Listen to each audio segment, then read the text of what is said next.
Hello, I'm Diana Loderhose, International Features Editor here at Deadline.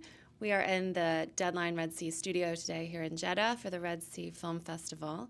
And I'm delighted to be joined by Ananya Panday. Yes, well I done. said it. You said It's it. such a good name. It really Thank you. does roll off the tongue. Yeah, Wow. it's a bit of a tongue twister, but I you did like well. it. Very good. Well, welcome. Thank you so much for coming. Thank you so much for having me. So, is this your first time in Saudi? It Have you? is. It is. Okay. It's my first time at the film festival and in Saudi, and I'm only here for like 24 hours, maybe even less than that. Okay. So I'm not going to be able to enjoy the beauty of this place, but there's so much warmth already, and I'm really excited. I feel there's a lot of passion about cinema here, and it's going to be a great night. Yeah, I think so. I mean, it's a very it's a very youthful population, It, isn't it it? is, it is. And everyone has a sense of energy and character to them. And I'm pretty curious about, getting to know the people here. Great. And there is a big Indian cinema fan base There here. Are you is. I've aware of heard there that? is. I've heard there is, yeah. Right. I Okay. haven't encountered too many people yet, but I've heard there is. So I'm pretty excited for the red carpet. Okay, great. So, I wanted to ask you, you've just come off the back. You had a part in Dreamgirl 2, right? Yes. Which was a huge hit. It was. And also, it's a much loved sort of second sequel to the first film. Can you tell me a little bit about your part in that and what the experience was like working in that film? So that film was a typical commercial film, as they say in India. It was a comedy film. It was a large ensemble cast, and it's the kind of films that I. It's the kind of film that I grew up watching because I used to watch a lot of comedy films, big casts, a lot of family entertainers, as they call it. And it's a sequel, as you said, and I loved the first part of the film. And I was curious to see where they go with the second part because the film is about a man who can speak in the voice of a woman. So I was like, how are they going to take this ahead? But it is really interesting and it was loved by the audiences. So I'm very grateful for that. It was my first 100 crore film in India. So yeah, it was a big deal. Congratulations. Thank you.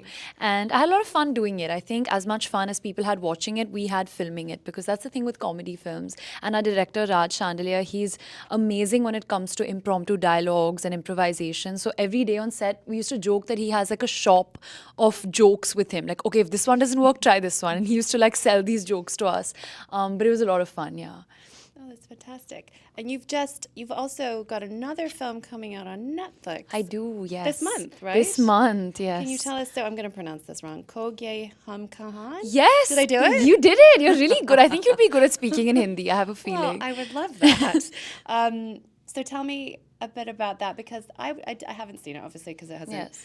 aired yet, but the trailer looks, I was saying to someone I was showing it to earlier, it looks like if there was an equivalent of Sundance, the Sundance Film Festival in India, Yes. it looks like it would be a film that would be Played over selected there. for that because it looks quite indie. Yes. And just maybe you could give us a little bit of a background on what that's about because it's something to do, it's social media. It's all shot on Yes. social. Is it all shot on social No, it media? actually or no? isn't. It's a film about social media. So it's a coming of age film, but it's a coming of digital age film, is how we like to call it, because it's a film about friendship. It's about two boys and one girl, and they're all best friends. And how I think people in our generation are dealing with relationships in the time of social media because everything has changed. So even though it's a typical friendship film, there's still so many layers and there's a change of dynamic because everyone has their own, relationship with the way they deal with social media and how their real life interactions are impacted. So I can't really give too much away, but it's actually just coming of age in a digital world. That's probably the only difference. But that's why I think it's going to be very relatable to a lot of people because every character has something about them. For example, my character, her heart breaks very early on in the film, and then she goes to social media to seek validation. And that's something that I could relate to so strongly, because every time you're feeling down, you almost get that instant gratification every time you open social media, right? Because if someone likes your photo or someone comments, you just feel good about yourself. So that's the journey of my character in the film. Yeah. But then ultimately, when I do stuff like that, you feel good about yourself afterwards. But then in In the the long long run, run, it's no. not too much of it's not Yeah, very good. it isn't, it for isn't. one's mental health. Not Do you at think all. does the film address that at all? It or- does, because Okay. it does address, I wouldn't say the dark side because it never really becomes a thriller, but I think it's super I think after the film, people would reflect on their individual relationships with social media, because while shooting the film, I think it was very cathartic for me, because every time I was doing a scene, I was like, I do that in real life, and that's not good, that feeling that I'm chasing, that instant high that you get, when someone comments or likes your picture or praises you. It's not a realistic high, because at the Yeah. end of the day, it isn't real. You have so many people around you that actually love you, real connections. And I feel like we forget that, because we're so lost in this world of social media, where no one's really putting out the bad side of their life. Everyone's just putting up their achievements or their good days. No one's really showing their bad days. Yeah. It's very smoke and mirrors, isn't Yeah, it? it is. You've been quite vocal in the media, though, haven't you, about sort of trolling and online bullying, which is, it happens To everyone. to everyone. And it happens so much these days because, it's very easy to be mean to someone and not have to, do it, not have to do it with your words. Face, And yeah. you're faceless, basically. Yeah. Tell me a little bit about, because what you've kind of done to voice standing against online bullying. I think the time that I started out, it was very, very prevalent. And I felt like it was a topic that was so relevant, but I couldn't understand why people weren't talking about it, because it's not just celebrities, it happens to every single person. And I felt it was important to address it, because I feel like sometimes even starting a conversation can go a very, far way. And a lot of young girls actually and boys came up to me after I launched my digital social responsibility called So Positive, where I addressed it, and I kind of gave people tips and tricks on how to deal with social media. And there were helpline numbers and everything. And they came up to me and they told me how much of a difference that made, and how much confidence that instilled in them to kind of, take a stand and express themselves as freely on social media. And I think that's the positive side of social media. If you there's so much expression, there's so much creativity out there. I'm going through reels all the time, and I'm just amazed by what people are doing out there. When it's dance videos or makeup videos, there's so much creativity and talent. And a lot of people now find work through social media. A lot of people are getting discovered as well. So I think the whole idea behind So Positive was focusing on the positive side of social media, and kind of, learning how to deal with the cyberbullying side of it as well.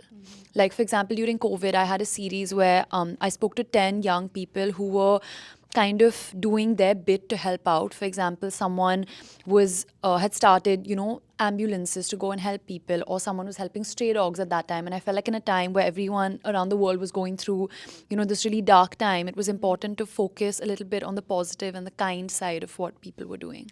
Oh, that's so lovely. That's such a nice thing to do. Thank you. So I wanted to ask you one last question. We had Sharon Stone in here yesterday, Yes. Who was kind of reflecting upon her career and the gender pay gap in Hollywood, and how she feels like it hasn't evolved very much. How do you feel? You are younger, and you've been in the business for a little while now, but you're still younger and kind of at the beginnings of what will probably be a very long career for you. Hopefully, yeah. So tell me how you find it in Indian cinema in terms of being a woman, being a young woman, finding roles. The pay issue. What's the situation like in India? I mean, I would say the situation is hopeful. It was much bleaker, I feel, before, and I feel like there are baby steps being taken. It's a small step, but I feel like it's at least a step forward. I think, people are standing up for equality. People are standing up for what they believe they deserve, and they are getting it. I feel like we're in a time where we can ask for what we want, and that feels really powerful as a woman. I feel, we have the choice to reject a part where we feel like women aren't being portrayed very fairly. And I think that's the bit that we can do. I feel like as a young actress, that's what I can do. I can play as authentic, as relatable female characters on screen, and hopefully that's a part of the bigger change that's going to happen. But I say it's hopeful because I feel like in India and globally, there are so many women leading so many of the big studios. So even when it comes to the number of women on set, not just in front of the camera, but even behind the camera. For For example, Barbie was the biggest film of the year and it was made by Greta. So she's a female. So that was amazing and that was hopeful. And some of the biggest filmmakers in India, for example, Zoya Akhtar, she's a woman director and she's amazing. And we have Guneet Monga here at the Red Sea Film Festival. She's co-producing a film and she won an Oscar last year. So it's a very hopeful and exciting time, I think, being a young actress, because I feel very powerful in the choices I can make. I don't ever feel like I'm getting forced to do anything. And I think the little bit that the part that I can play in it is, I think, the choices I make and standing up for what I believe in. And I feel like a lot of women in India are doing that. So it isn't a complete change, but I think it's in the right direction. Fantastic. Thank you Yes. so much for Thank being you. here today. Thank you for Enjoy having the me. rest of your time Thank here. you. Thank you.